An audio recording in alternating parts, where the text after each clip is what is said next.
Assalamualaikum warahmatullahi wabarakatuh. Bismillah, alhamdulillah, assalatu wassalamu ala rasulillah wa ba'd.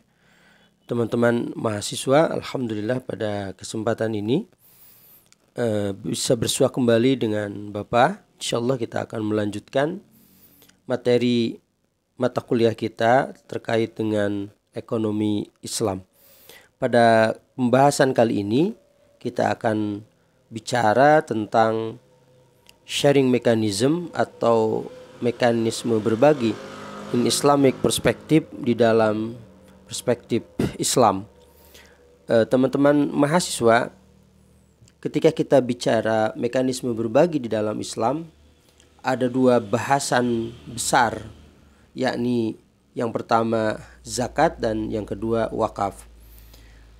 Karena keterbatasan waktu, Bapak akan membahas zakat saja. Pun pembahasan ini terbatas terkait dengan maqasid atau tujuan atau objektif zakat. Teman-teman mahasiswa, sebelum Bapak bicara tentang maqasid zakat atau maqasid syariah, tujuan-tujuan syariah tentang zakat ini, Bapak akan bicara dulu bagaimana zakat ini menjadi penting di dalam kehidupan kita.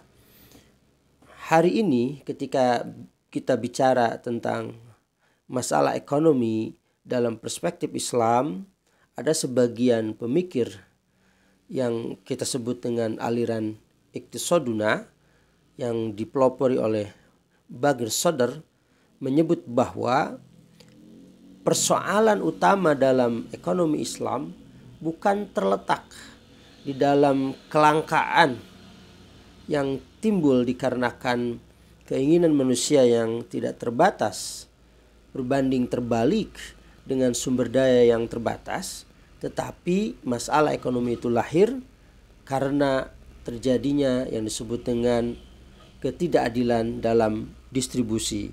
Sehingga problemnya adalah distributive justice, keadilan dalam distribusi. Nah, ketika bicara keadilan dalam distribusi, kita bisa melihat yang kaya tetap kaya. Kita lihat, kita tahu bahwa sebagian kecil orang di Indonesia menguasai jumlah harta sebagian besar harta yang ada di negara kita ini. Silakan teman-teman lihat atau googling tentang ketimpangan terkait dengan penguasaan harta tersebut. Nah, itu yang pertama. Yang kedua, ada seorang ekonom dari India yang melakukan riset terhadap 38 negara berkembang. Nah, hasil risetnya dari ke-38 negara berkembang yang macet sharing mekanismenya, rentan terjadi apa yang disebut dengan social distrust atau ketidakpercayaan sosial, sehingga lahirlah kecemburuan sosial melihat orang kaya. Ketika orang kayanya tidak mau berbagi, maka yang dipikirnya bagaimana merebut kekayaan itu, maka lahirlah perampokan. Bahkan ada riset yang menyebut bahwa terorisme itu lahir bukan karena agama, bukan karena dorongan perbedaan keyakinan, tetapi lahir karena ketidakadilan dalam distribusi ekonomi.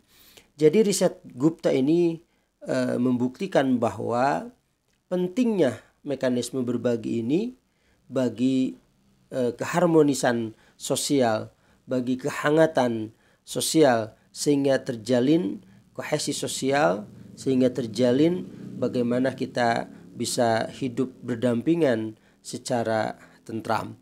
Nah, minimal dua hal ini menjadi pijakan untuk kita menjelaskan atau berdiskusi tentang sharing mechanism yang fokus tentang zakat pada kesempatan kali ini. Teman-teman mahasiswa dimanapun berada, ketika kita bicara zakat, tentu zakat ini merupakan kewajiban umat Islam dan dia merupakan bagian dari rukun Islam. Yang pertama ada syahadat, kedua ada sholat, ketiga ada zakat, keempat ada puasa, dan kelima ada ibadah haji. Nah, zakat ini adalah rukun Islam yang ketiga. Saya pastikan bahwa ini adalah perintah agama yang secara keseluruhan orang mengetahui akan kewajibannya. Problemnya adalah ketika orang sudah sampai kepada tingkat kewajiban mengeluarkan zakat, yakni memenuhi syarat nisab dan haul, mereka ada dua orang atau ada dua kelompok manusia.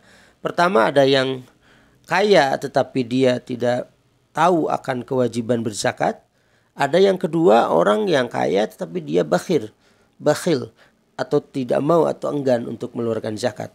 Nah, untuk kedua kelompok orang ini maka ada kewajiban dakwah yang harus kita sampaikan kepada mereka, terutama oleh lembaga-lembaga negara yang merupakan kepanjangan tangan negara terkait dengan pengelolaan zakat, seperti Baznas yang sifatnya pemerintahan meskipun non struktural, dan mungkin dikuatkan juga oleh Laznas atau Laz di tingkat kabupaten dan kota.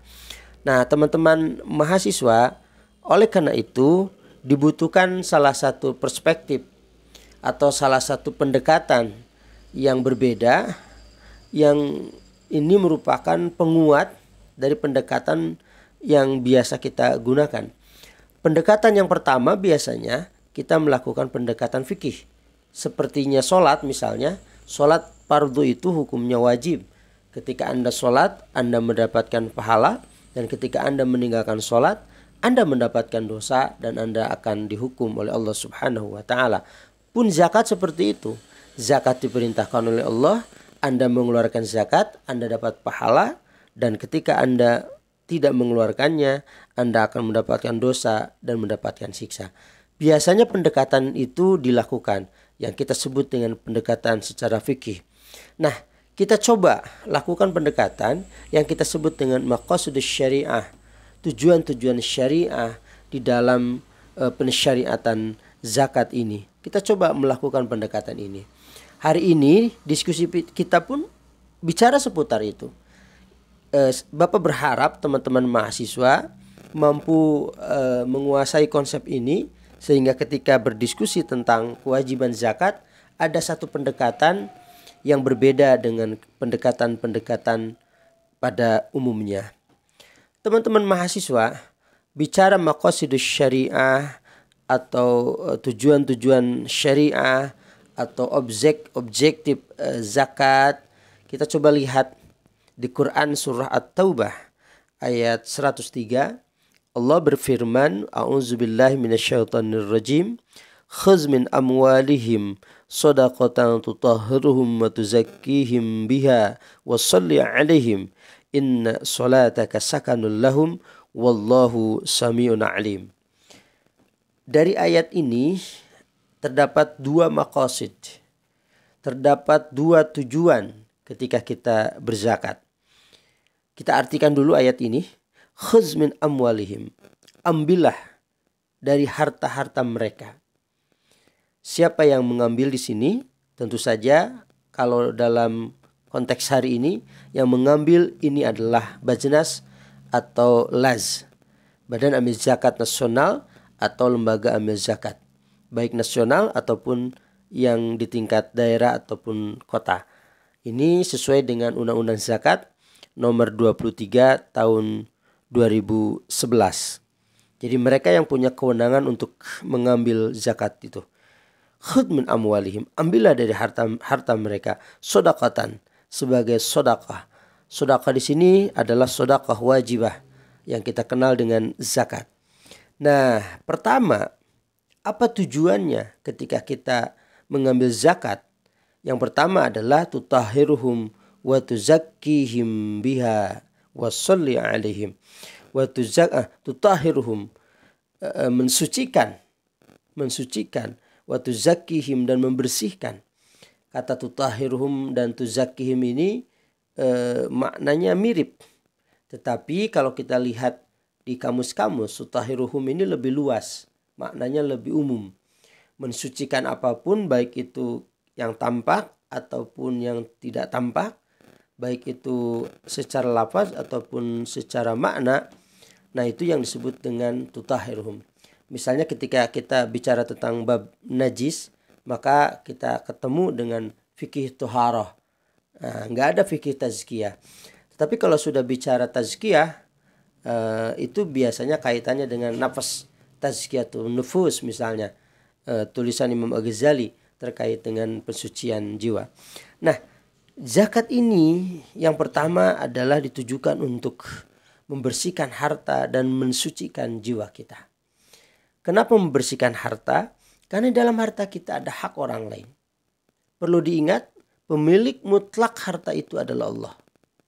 Kalau misalnya diibaratkan, orang yang punya harta atau berlebih hartanya, itu hanya ibarat sebagai seorang manajer saja. Di sebuah perusahaan misalnya, ownernya itu adalah Allah. Yang namanya manajer, ya tentu saja dia bukan pemilik. Dia akan disebut sebagai manajer yang baik ketika dia melaksanakan hal-hal yang diperintah atau sesuai dengan keinginan owner. Dia boleh menggunakan fasilitas kantor tentu saja sebagai apresiasi posisi dia sebagai seorang manajer. Dia boleh menikmati gajinya karena dia melakukan pengelolaan terhadap perusahaan itu. Pun kita ini diberikan kewenangan oleh Allah sebagai wakil di muka bumi ini. Silakan kelola harta itu. Kita boleh menikmati hasilnya. Silakan. Kalau kata Imam Al-Ghazali, boleh kita memenuhi keinginan kita, bukan hanya kebutuhan, dengan catatan keinginan itu tidak berlebih-lebihan. Tetapi sekali lagi, pemilik mutlak harta itu bukan kita, tetapi Allah. Nah, ketika sang pemilik ini menginginkan hal-hal yang sifatnya lain, coba berikanlah ini. Misalnya dalam perusahaan ada CSR, sebagai CSR-nya berikanlah kepada orang-orang yang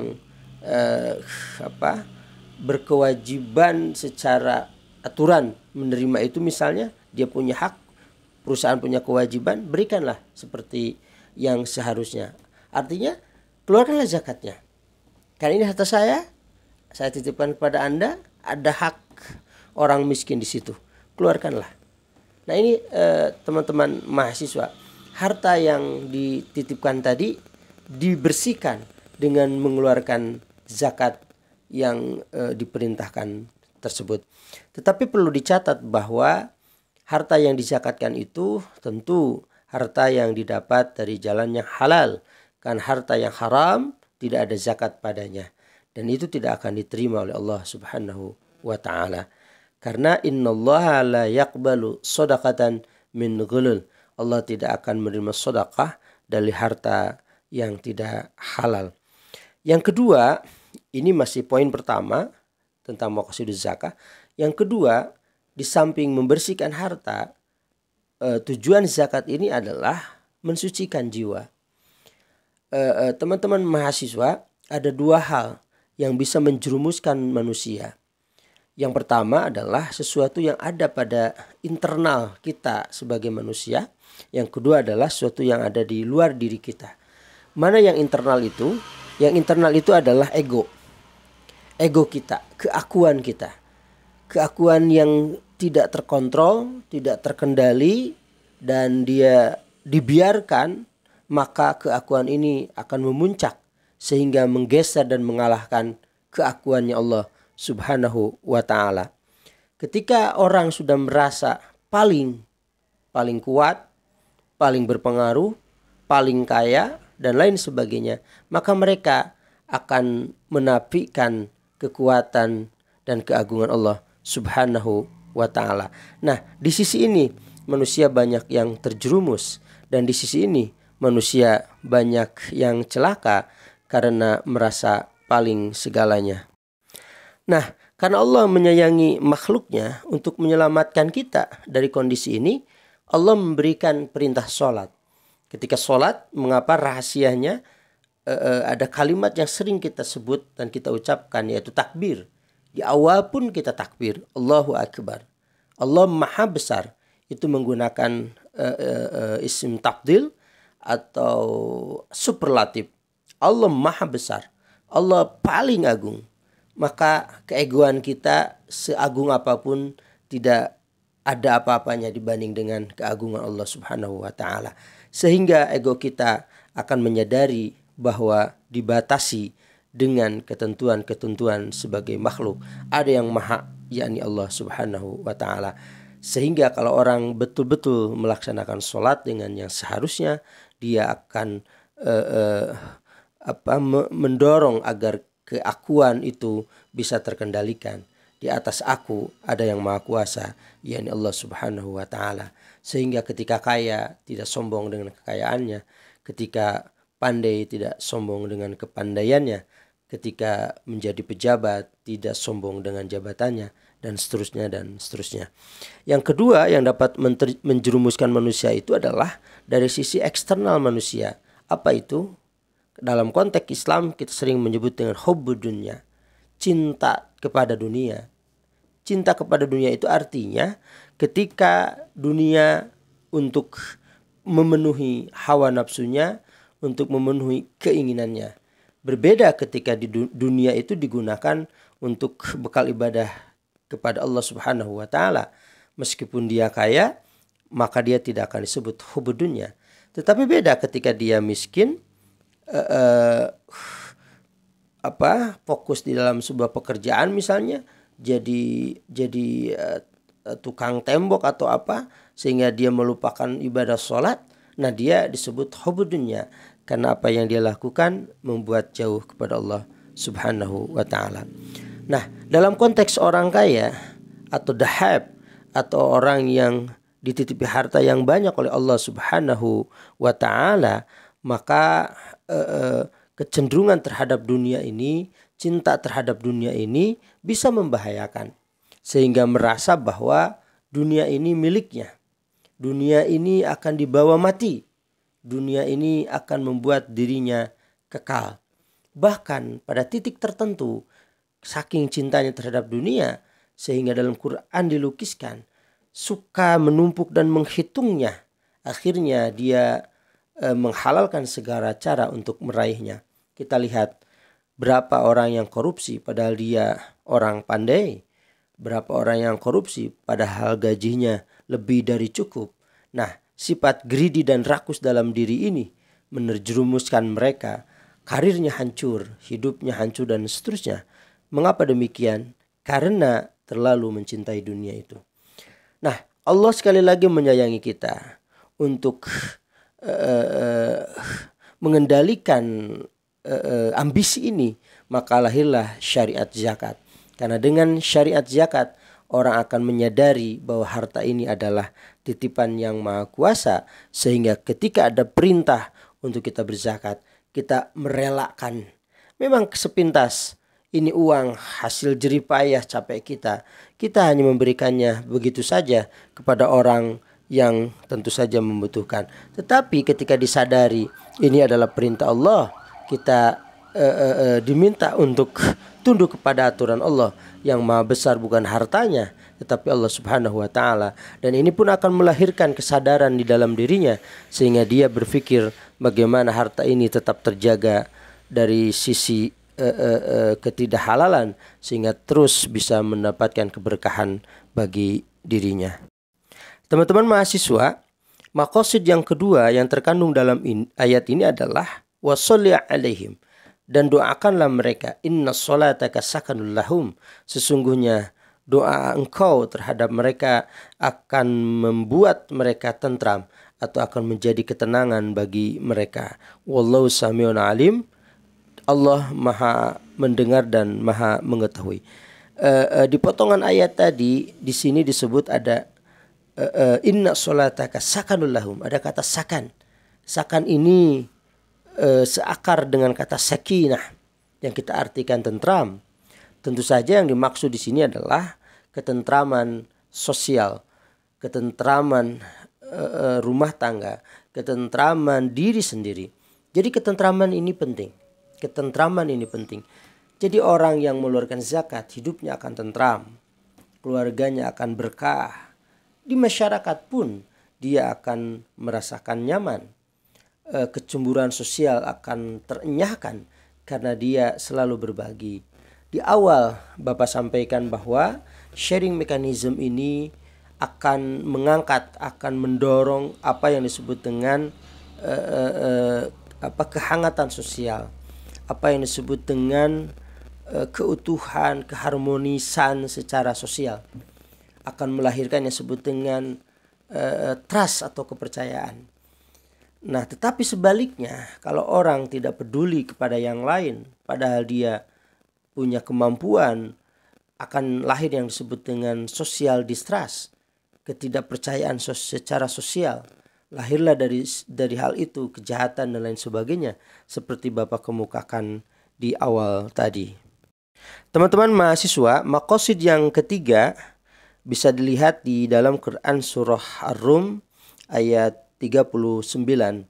Allah berfirman, A'udzubillahi samil alim minasyaitonir rajim, wa ma ataitum mir ribal yarbu'a fi amwalin nas fala yarbu'a 'indallah wa ma ataitum min zakah turiduna wajhallahi faulaika humul mudha'ifun. Sesuatu yang didatangkan oleh kalian dari riba yang orang-orang menduga bahwa akan berlipat keuntungannya dari riba itu, maka fala yarbu indallah, sama sekali di sisi Allah tidak akan bertambah, tidak akan berlipat sesuatu itu terkait dengan riba. Tetapi sesuatu yang kau keluarkan dari zakat dengan mengharap keridhaan Allah Subhanahu wa taala, maka itulah yang akan dilipat gandakan. Teman-teman mahasiswa, coba perhatikan. Ini bicara riba. Contoh riba yang paling sederhana, ketika si A meminjamkan uang kepada si B 1 juta rupiah selama 1 minggu, kemudian si A mensyaratkan, nanti setelah 1 minggu kembalikan ke saya menjadi 1.100.000 misalnya. Kemudian si B menyanggupi, sampai kepada waktunya si A mendapatkan uang 1 juta plus 100.000 yang disebut bunganya. Coba kita lihat, secara matematis uangnya bertambah 100.000 rupiah. Nah, ini dibantah oleh Allah. Hakikatnya tidak. Kata Allah, fala yarbu indallah. Sama sekali tidak bertambah di sisi Allah. Memang kelihatan dalam matematis bertambah, tapi kata Allah tidak. Berbeda dengan zakat. Wa ma ataitum min zakah turiduna wajhallah faulaika humul mudha'ifun. Nah, orang yang mengeluarkan zakat, teman-teman, coba ketika dia punya tabungan, tabungan ini misalnya 100 juta katakan, sudah sampai haul 1 tahun. Nah, dalam zakat kontemporer, uang tabungan itu menjadi harta yang wajib dikeluarkan zakatnya. Dia dikiaskan kepada emas. Nah, nisab emas itu adalah 85 gram. Kalau misalnya 1 gramnya adalah harganya 1 juta, berarti katakan saja nisabnya atau batas minimal kewajiban mengeluarkan zakat itu ketika uangnya sudah ada di 85 juta rupiah. Tadi uangnya adalah 100 juta. Sudah haul, ketemu 1 tahun, kemudian batas minimalnya sudah sampai, yakni 85 juta rupiah dengan menghitung 85 gram emas. Nah, maka kadar yang harus dikeluarkan adalah 2,5%. Coba perhatikan teman-teman. Dari 100 juta dia harus mengeluarkan 2.500.000. Ya kan? Karena 2,5%. Ini berkurang loh. 100 juta dikurang 2.500.000. Ini berkurang. Ya kan? Uangnya berkurang. Tetapi inilah yang Allah sebutkan, faulaika humul mudha'ifun. Maka merekalah orang-orang yang akan dilipat gandakan. Kalau dalam tafsirnya dilipat gandakan pahalanya di akhirat. Tetapi kalau dalam kacamata ekonomi, dilipat gandakan itu adalah ekonominya. Bisa jadi kekayaannya. Nah, ini teman-teman. Padahal kan tadi secara matematis justru berkurang uangnya. Tetapi Quran justru itu yang akan dilipat gandakan oleh Allah Subhanahu wa ta'ala. Bahkan teman-teman mahasiswa, di Quran surah Al-Baqarah ayat 276, Allah sangat tegas di situ bahwa zakat menjadi antitesis dari riba. Yamhaqullahu riba wa yurbis shadaqat. Wallahu la yuhibbu kulla kafarin athim. Allah akan melululantahkan riba dan Allah akan menumbuh kembangkan zakat, infak, sedekah. Jadi tentu saja secara ekonomi kita bisa mengatakan bahwa zakat akan dilipat gandakan, ditambahkan oleh Allah Subhanahu wa taala, berbeda dengan riba. Sehingga bicara ekonomi Islam salah satunya adalah kita bicara ekonomi zakat. Teman-teman mahasiswa dimanapun berada, ini saja uraian Bapak bicara tentang maqasiduz zakah atau objektif zakah atau tujuan-tujuan syariah terkait dengan perintah mengeluarkan zakat. Bapak simpulkan, yang pertama, maqasid zakat ini adalah untuk membersihkan harta dan mensucikan jiwa.